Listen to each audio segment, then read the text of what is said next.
Economic development में हम एक कदम और आगे बढ़ते हैं। प्लानिंग एक्सपीरियंस इन इंडिया में 11th 5 ईयर प्लान हम कंप्लीट कर चुके हैं और आज हम उसका रिव्यू या क्रिटिक करेंगे। शुरुआत करते हैं क्रिटिक ऑफ द प्लान। देखिए 11th 5 ईयर प्लान का विजन था faster and more inclusive growth. That's all very good.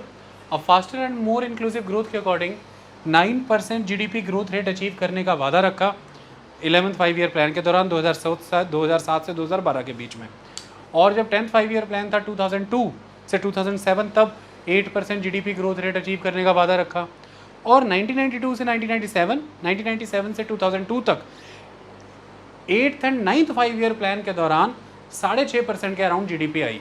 तो ओवरऑल हम ये मान सकते हैं कि 1991 से लेकर के 2012 के बीच में जो प्राइवेटाइजेशन, लिबरलाइजेशन, ग्लोबलाइजेशन हुआ, यानी कि जो रिफॉर्म्स हुए, उन्होंने जीडीपी ग्रोथ रेट 6-6.5 से आगे ले जा कर के 8-9% के बीच में देनी शुरू कर दी। मैंने 6 से 9% के बीच में आपका जीडीपी ग्रोथ रेट आने लगा, जिसका एक लंबा समय 7 से 8.5 के बीच में बीता। लेकिन सेम उसी रिफॉर्म प्रोसेस ने वो नहीं दिया जो मांगा गया था, और वो था इंक्लूसिव ग्रोथ। तो वही चीज़ यहाँ पर लिखी गई है कि reform process has widened disparities between the rich and the poor. जहाँ एक तरफ reform process GDP growth rate achieve करने में कामयाब हुआ 1991 से लेकर के 2012 के बीच में, अगर मैं 20 वर्षों का अध्ययन करूं, वहीं यही ग्रोथ प्रोसेस दूसरी तरफ एक्सक्लूसिवनेस को बढ़ाने में जिम्मेदार है। इंक्लूसिवनेस को घटाया है इसने, ये अचीव नहीं कर पाया है, क्योंकि जो डिस्पैरिटी है रिच और पुअर के बीच में वो बढ़ी है। अमीर और गरीब के बीच की खाई बढ़ी है, उनका भेद बढ़ा है। वही चीज़ यहाँ पर मैं प्रमाणित करूँगा इस आंकड़ों के साथ। आंकड़ा बताता है कि 1994 से 2005 के बीच में जो गरीबी घटने की दर थी वो घट गई। मतलब पॉवर्टी जिस रफ्तार से रिड्यूस हो रही थी, अब वो कम रफ्तार से रिड्यूस होने लगी। ओके, जैसे पहले गरीबी तेजी से घट रही थी, अब गरीबी कम रफ्तार से घटने लगी। So it has slowed down the reduction process of poverty, और you can say it has slowed down poverty reduction to a modest figure of 0.74% annually from 1994 to 2005। हमने आगे जाकर के ये माना कि 2007 से 2017 के बीच में हम 10 परसेंटेज पॉइंट तक पॉवर्टी घटा देंगे। मतलब हर वर्ष 1% के हिसाब से जो है गरीबी घटा देंगे। और ये भी 1983 के बाद से लेकर के 1994 के बीच में जो समय था उससे कम दर थी। लेकिन सही आंकड़े तो निकल के ये हैं कि 1994 से 2005 के बीच में जिस दर से गरीबी घटी है वार्षिक रूप में, एनुअली, वो तो 1% से भी कम रही, 0.74%। ये तो बहुत कम घटी। अगर इसे मैं 10 वर्षों पे बदल दूं या 11 वर्षों में बदल दूं, 1994 से 2005 के बीच में, तो ये तो सिर्फ 7.4% ही कमी ला पाए हम। मतलब अगर समवेयर अराउंड 30% लोग गरीबी रेखा के नीचे थे, या अगर हम $1 पर डे कंजम्पशन एक्सपेंडिचर की कहानी ले लें, तो फिर 1994 में अगर समवेयर अराउंड 34% लोग गरीबी रेखा के नीचे थे, तो मात्र 7.4% ही लोग घटे। यानी कि स्टिल 2005 में लगभग 27% लोग गरीबी रेखा के नीचे हैं। वही आंकड़ा आया 2007 के अराउंड 28% का। तो वार्षिक स्तर पर 0.74% के साथ ही गरीबी रेखा के नीचे लोग घटे हैं, यानी कि गरीबी कम होने की दर घटी है। जबकि यही दर अगर हम पास्ट में चले जाएं तो जब 5% जीडीपी ग्रोथ रेट थी तब भी ये दर एनुअली ज़्यादा थी। कम जीडीपी ग्रोथ रेट में भी पॉवर्टी रिडक्शन का रेट ज़्यादा था, और अब हायर जीडीपी ग्रोथ रेट में भी पॉवर्टी रिडक्शन का रेट कम हो गया है। पॉवर्टी रिडक्शन डिसेलरेटेड, गरीबी घटने की जो दर है वो घट गई। ओके, गरीबी नहीं घट गई, मतलब कंफ्यूज मत कर लेना, मैं बार बार ये वर्ड बता रहा हूँ। आगे राइज ऑफ अनएम्प्लॉयमेंट।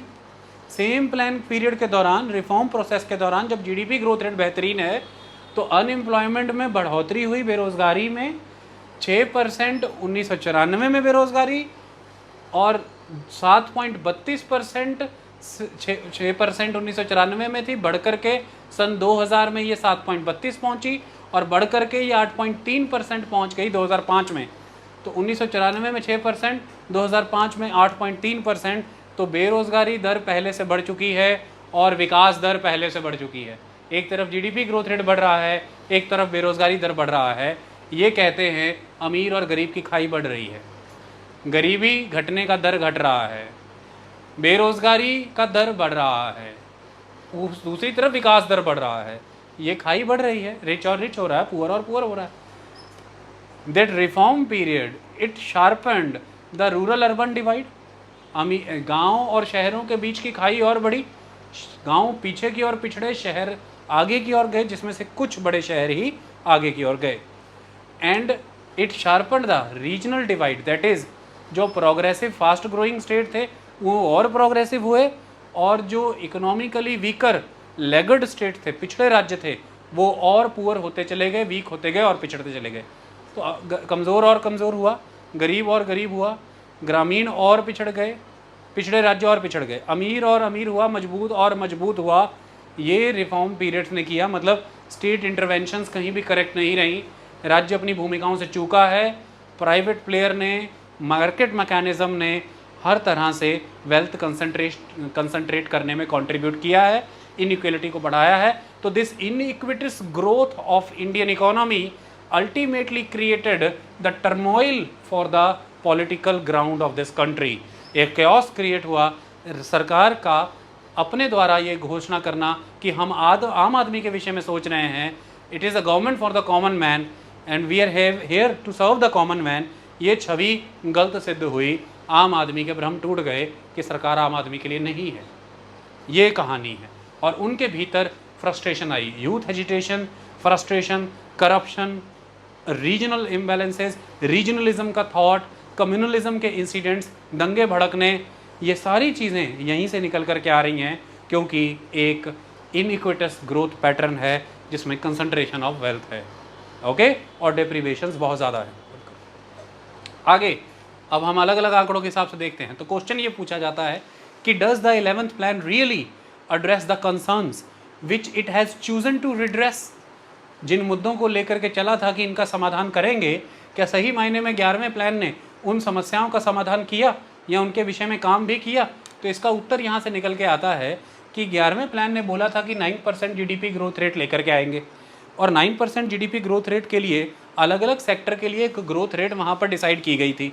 जैसे कि उदाहरण के तौर पर एग्रीकल्चर सेक्टर के लिए 2 से 4% तक ग्रोथ रेट बोली गई थी कि 2% से बढ़ के 4% हो जाएंगे, यानी कि दुगना हो जाएंगे। और सही मायने में इसको पूरा करने के लिए ये भी होना चाहिए था कि जो टोटल एलोकेशन हुआ है 5 ईयर प्लान के दौरान 36 लाख करोड़ रुपए का पब्लिक सेक्टर इन्वेस्टमेंट था, उस टोटल एलोकेशन में एग्रीकल्चर का शेयर बढ़ना चाहिए। तो वो शेयर बढ़ने की बजाय घटा, वो जहाँ 10वें प्लान में 20% था वो घट करके 18 साढ़े 18% तक ऑफ द टोटल एलोकेशन हो गया। इसका मतलब सरकार की जहाँ एक तरफ प्रपोज्ड पॉलिसी ये थी कि एग्रीकल्चर 2% की विकास दर से बढ़ करके 4% की विकास दर पर आ जाए, वो नहीं हो सकता था, क्योंकि दूसरी तरफ उसको बढ़ाने के लिए जो इन्वेस्टमेंट शेयर चाहिए था वो एलोकेशन शेयर गवर्नमेंट ने एग्रीकल्चर के लिए नहीं रखा। ये एक डिस्ट्रेसिंग एलिमेंट है about the 11th 5 year plan.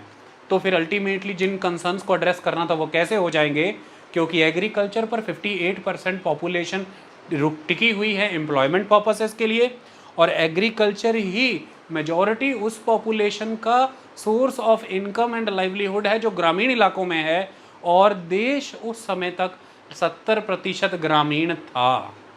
2011 का आंकड़ा 68% पॉपुलेशन को रूरल बताता है, 2007 तक 70% भारत ग्रामीण था, और वो ग्रामीण समाज का 90% रोज़गार का साधन खेती बाड़ी थी, एग्रेरियन थी। और जिस सेक्टर पर जनता टिकी है, जहाँ पर डिस्गाइज अनएम्प्लॉयमेंट है, जिसकी इनकम रेम्यूनरेशन कैपेसिटी बहुत कम है जिस सेक्टर की, उसी सेक्टर को बदल के सारे बदलाव आ सकते थे। रूरल अर्बन का डिवाइड ख़त्म हो सकता था, बैकवर्ड फॉरवर्ड स्टेट्स के बीच का अंतर घटाया जा सकता था, अमीर गरीब के बीच की खाई पूरी जा सकती थी, और इनकम डिस्ट्रीब्यूट हो सकती थी। मार्जिनलाइज सेक्शन यानी कि शेड्यूल कास्ट, शेड्यूल ट्राइब्स, वो अदर बैकवर्ड क्लासेस जो कि अधिकतर गरीबी की चपेट में हैं, और गरीबी की चपेट में देश में अगर सबसे बड़ा सेक्शन कोई है तो वो रूरल लैंडलेस एग्रीकल्चर लेबरर है, और उसी एग्रीकल्चर में बदलाव ला करके उस एग्रीकल्चर लेबरर के जीवन में बदलाव ला पाते तो देश की गरीबी में भी बड़ा बदलाव आता, ग्रामीण क्षेत्रों में भी बदलाव आता, लेकिन उसी खेती के लिए जो देना था वो दिया नहीं। तो फिर सही में जिन कंसर्न्स को लेकर के चला था उसे एड्रेस कहाँ से कर देता ये एग्रीकल्चर क्षेत्र, जहाँ इंडस्ट्री के क्षेत्र में कहा गया था कि 10 से 11% ग्रोथ होगा, सर्विस सेक्टर के विषय में बोला गया 9 से 11% का ग्रोथ होगा। ये सारा पहले के लेक्चरों में आंकड़े दिए हैं मैंने। इंडस्ट्री के सेक्टर में 8.3% तक ग्रोथ आया, यानी कि 10 से 11 बोला था उससे कम रहा। दूसरी तरफ सर्विस सेक्टर में बोला था 9 से 11% आएगा तो 9% आया। जहाँ पर इंडस्ट्री और सर्विस में 10th प्लान के मुकाबले में मार्जिनली हमने कुछ अचीव किया, वहीं एग्रीकल्चर के सेक्टर में हमने कुछ अचीव नहीं किया। तो उनका जो थोड़ा मार्जिनल अचीवमेंट है वो पूरी तरह से बैलेंस कर दिया एग्रीकल्चर में लैक ऑफ अचीवमेंट ने, और एग्रीकल्चर पर ही अधिक जनसंख्या टिकी हुई थी। तो फिर जिन कंसर्न्स को लेकर के चले थे वो एड्रेस किधर से हो गए, ये एग्रीकल्चर, इंडस्ट्री और सर्विस सेक्टर की ग्रोथ नहीं बता दिया। Okay, that was the problem. So अब point by point, reduction of poverty the basic issue. देखिए, गरीबी के विषय में बोला गया, टारगेट ये रखा था कि 2007 से 2017 के बीच में 10 परसेंटेज पॉइंट तक गरीबी घटा देंगे, मतलब कि तब तक 28% थी 2007 में, 2017 तक 18% कर देंगे, यानी कि हर साल 1% के हिसाब से ही घटेगी। और ये 1% एनुअल रिडक्शन एक तरह से this is even less than the decline in poverty between 1973 and 1987 when average GDP growth rate was around 5% only. 1973 से 1987 के बीच में एवरेज जीडीपी ग्रोथ रेट मात्र 5% के आसपास घूमता था, तो तब भी पॉवर्टी डिक्लाइन का जो रेट रहता था एनुअली वो इस 1% से ज़्यादा रहा करता था। और अब जीडीपी का ग्रोथ रेट हम मान के चल रहे थे 2007 से 2017 के बीच में 9-9.5% रहेगा, और तब पॉवर्टी की डिक्लिनेशन के लिए हमने 1% का ही प्रोजेक्शन रखा है। ये एक पुअर परफॉर्मेंस थी। ये बताता था कि इंक्लूसिव ग्रोथ का प्रोग्राम उतना भी इंक्लूसिव नहीं रहने वाला, सरकार को आंकड़ों में नजर आता था। The present poverty line on the issue of definition of poverty line. अब ये गरीबी रेखा जो 28% है, इसके हाल और भी पछता थे अगर हम डेफिनेशन ऑफ पॉवर्टी लाइन पर बात कर लें। देखिए, डेफिनेशन ऑफ पॉवर्टी लाइन पर बात करते हुए स्कॉलर ये कहते हैं, इकोनॉमिस्ट ये कहते हैं कि 1990 के दशक की अगर हम सन 1999-2000 की पॉवर्टी फिगर को आइडेंटिफाई करें, सिर्फ $1 जो दुनिया भर में पॉवर्टी के स्तर पर सबसे न्यूनतम स्तर का आंकड़ा है, उसको पकड़ना चाहें तो $1 पर डे कंजम्पशन एक्सपेंडिचर से पकड़ा जा सकता है। अगर उसके हिसाब से पकड़े तो 1999-2000 के अराउंड लगभग 34.4% जनसंख्या गरीबी रेखा के नीचे थी। लेकिन सही मायने में विश्व स्तर पर जिसे पॉवर्टी लाइन माना गया है वो $2 पर डे कंजम्पशन एक्सपेंडिचर है। अगर उसे पकड़ ले तो भारत की 80% जनसंख्या गरीबी रेखा के नीचे है। तो सबसे पहली त्रुटि भारत की गरीबी रेखा खींचने में यही है कि किसी भी एक समाज के अंदर गरीबी रेखा में किन किन पॉइंट्स को इंक्लूड किया जाएगा, ये इस पे निर्भर करता है कि उस पर्टिकुलर सोसाइटी में प्रॉस्पेरिटी का लेवल कैसा है। ऐसे में 1950 से लेकर के अब तक पंचवर्षीय योजनाओं को पालन करते हुए भारत ने 3.5% जीडीपी से बढ़कर के 9% तक जीडीपी अचीव कर ली है, यानी कि एक प्रॉस्पेरिटी का लेवल इंक्रीज हो चुका है। लेकिन स्टिल भारत आज भी उस कैलोरी इनटेक कॉन्सेप्ट पर चल रहा है जिसके तहत पॉवर्टी लाइन ड्रॉ करता है। वो मिनिमम कैलोरी इनटेक की बात करता है। ये अर्बन एरियाज़ में 2100 कैलोरीज इनटेक की बात करता है प्रति व्यक्ति, और शहरी स्तर ग्रामीण स्तर पर 2400 कैलोरीज इनटेक की बात करता है प्रति व्यक्ति। अगर हम इसी कैलोरी इनटेक पर चलें जिसमें कुछ भी और, यानी कि जिसमें literacy, education, sanitation, housing, dignity, safety, security कुछ इंक्लूडेड नहीं है, सिर्फ जिंदा मात्र रहना, कैलोरी इनटेक, तो फिर अल्टीमेटली इसे पॉवर्टी लाइन नहीं स्टारवेशन लाइन कहना चाहिए। तो भारत आज 2007 में भी 9% की जीडीपी ग्रोथ रेट की हुंकार भरते हुए भी मात्र स्टारवेशन लाइन ही को सपोर्ट करने योग्य बना है, वो पॉवर्टी लाइन जैसी बात की कंसेप्ट की बात ना करे। और ऐसे में अगर वो 10 परसेंटेज पॉइंट रिड्यूस करेगा 2007 से 2017 के बीच में, तो वो स्टारवेशन रिड्यूस करेगा, गरीबी रिड्यूस नहीं करेगा, क्योंकि गरीबी बहुत सारे पहलुओं से जुड़ी हुई है और भारत की पॉवर्टी लाइन डिसाइड करने में वो पहलू तो कहीं दिख ही नहीं रहे। तो ऐसे में जब गरीबी दूर होने की आप बात करते हैं, आप मात्र स्टारवेशन, आप मात्र भूख दूर होने की बात करते हैं, सिर्फ और सिर्फ जो उसकी फिजिकल हंगर नीड है उसके सेटिएट होने की बात करते हैं। इससे अतिरिक्त जो उसे अपना विकास करना है, जो शिक्षा लेनी है, आत्मसम्मान स्थापित करना है, अपना स्थान बनाना है समाज में, अर्थव्यवस्था में, कौशल विकास करना है, इन सब की बात इसमें कहीं दूर दूर तक नहीं है। तो ऐसे में भारत स्टारवेशन लाइन पर काम कर रहा है। 2017 तक वो 18% लोगों को स्टारवेशन लाइन के नीचे देख रहा होगा और 10% लोगों को इससे बाहर निकाल चुका होगा। तो 28 से 18% हो चुकेगा। ये बहुत बड़ी त्रुटि है। हमें इसे स्टारवेशन लाइन से हटा करके पॉवर्टी लाइन के कॉन्सेप्ट में देखना पड़ेगा। और जब हम गरीबी रेखा निर्धारित करते हैं तो उसमें सिर्फ कैलोरी इनटेक कॉन्सेप्ट को फॉलो ना करते हुए आज भारत की बदलती हुई अर्थव्यवस्था के तहत जो इसकी प्रॉस्पेरिटी का लेवल है उसे ध्यान में रखते हुए एटलीस्ट $2 पर डे वाला कॉन्सेप्ट इम्बाइब करना पड़ेगा, जिसके तहत एक व्यक्ति अपने लिए एक सम्मानजनक जीवन, अच्छी सेहत, अच्छे रहन सहन का माहौल और भविष्य में विकास के प्रयासों को सफल बना सके। इतनी उसकी आमदनी हो, इतनी उसका एक्सपेंडिचर हो, ऐसा हम सुनिश्चित करें। तो इस पर एक बड़ा सवाल खड़ा किया गया है। इसलिए गरीबी के विषय में कुछ बहुत बड़ा हो रहा है और 10% लोगों को गरीबी के बाहर निकाल लेना ये कोई बहुत बड़ी कीर्ति स्थापित नहीं होगी, ये बहुत बड़ी कोई उपलब्धि नहीं है उस मुल्क के लिए जो 9% GDP तक की बात कर रहा है और जो दुनिया में जो उभरती हुई अर्थव्यवस्था में सबसे तेज़ी से उभरती हुई अर्थव्यवस्था कहला रहा है और जो दुनिया में 5वीं अर्थव्यवस्था बनने जा रहा है और जो खुद को 2020 तक सुपर इकोनॉमिक पावर डिक्लेयर करने की बात करता है, वहाँ पर आज भी गरीबी रेखा सिर्फ और सिर्फ स्टारवेशन लाइन के कॉन्सेप्ट में जिंदा है। ये बहुत बड़ी चूक है और फिर हम कहते हैं कि इंक्लूसिव ग्रोथ का मॉडल है, ये नहीं है। जैसे जैसे आप बदल रहे हैं इकोनॉमिक फ्रंट पर, वैसे वैसे पॉवर्टी लाइन को व्यवहारिक बनाइए, प्रैक्टिकल बनाइए, बदलती इकोनॉमिक प्रॉस्पेरिटी के कॉन्टेक्स्ट में आप उसे भी रेलेवेंट बनाइए। वो आज इर्रेलेवेंट हो चुकी है भारत की मौजूदा आर्थिक स्थिति को देखते हुए। So the present poverty line on the basis of calories does not even meet the rock bottom standard of poverty set at $1 per day। और रॉक बॉटम स्टैंडर्ड भी मेंटेन नहीं हो पा रहा है। आई बात समझ में? ऊपर वाला तो भूल जाइए। रिडक्शन ऑफ अनएम्प्लॉयमेंट घटाएंगे ऐसा वादा किया गया था। So rate of unemployment has been reduced from 8.36% 2007 to 4.83% 2012 तक। ऐसा माना गया कि अनएम्प्लॉयमेंट का रेट घटेगा, 8.36 2007 तक था, 4.83 लेकर के आएंगे 2012 तक। लेकिन ये आंकड़ों की जादूगरी थी, ज़मीनी स्तर पर कुछ नहीं हुआ। It was merely a statistical jugglery, nothing practical was done to the unemployment. Wow, wow नहीं तो अभी फिल्म आई थी कांतारा, उसमें करते हैं वाओ आओ कहना था भाई बनीता, ओके आओ चलो। तो वो कैसे समझो विनीता, इतनी तेज चल रहा हूँ आज तो मैं, 1.5x भी लगाने की जरूरत नहीं है, 1.5 इंटू कर देते होते ना वॉइस को। लोग का लगना मेरी भीम खा के लग गया हो चलो सुनो बेटा, 65 मिलियन नए लेबर फोर्स एडिशन होगी, ऐसा पहला शुरू अप्रोच पेपर कहता था कि इस 11th 5 ईयर प्लान के दौरान 65 मिलियन लेबर फोर्स नई एडिशन होगी। उसे रिड्यूस करते करते करते 45 मिलियन पर लेकर के आए। 35 मिलियन बैकलॉग खड़ा था 2007 में पहले से ही। तो अगर मैं ओरिजिनल ले लूँ 65 मिलियन प्लस 35 मिलियन, 100 मिलियन तो जॉब ही नहीं क्रिएट करनी है, ऐसा तो दिमाग में ही कॉन्सेप्ट था।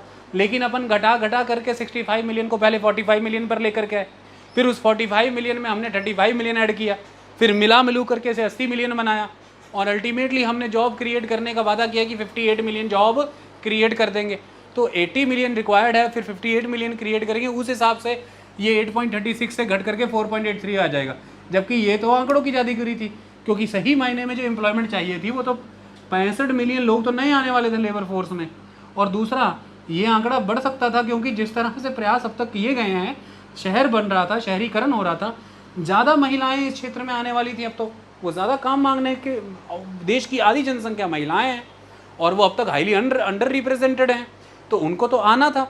तो उल्टा जो लोग लेबर फोर्स में ऐड होने वाले हैं वो 65 से भी हो सकता है अब चले जाएं, और बैकलॉग 35 मिलियन का पहले से खड़ा था।